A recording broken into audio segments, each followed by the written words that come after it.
Saan ba nag-umpisa to?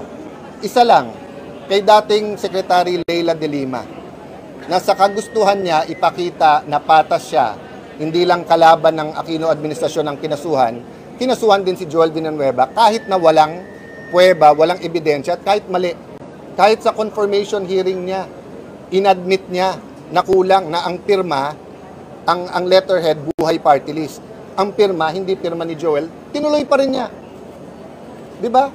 So, yun, Ombudsman Remulla does not deserve advisors like Leila de Lima kasi mapapahamak ka lang. Mapapahamak. Unfortunately, malakas ang boses ngayon sa administrasyon at sa House of Representatives for her own purposes.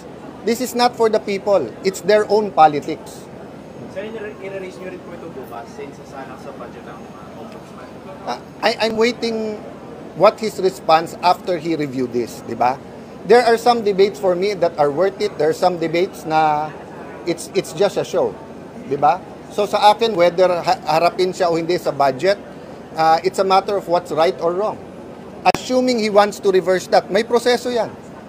Kung gusto niya i-revive, may batas yan, may proseso. Pero hindi naman pwedeng biglang susulat ka at sabihin mo yung mas maagang desisyon na re-reverse na later on ang masusunod. Di ba? Hindi naman pwede yun. Malinaw yun. Walang due process.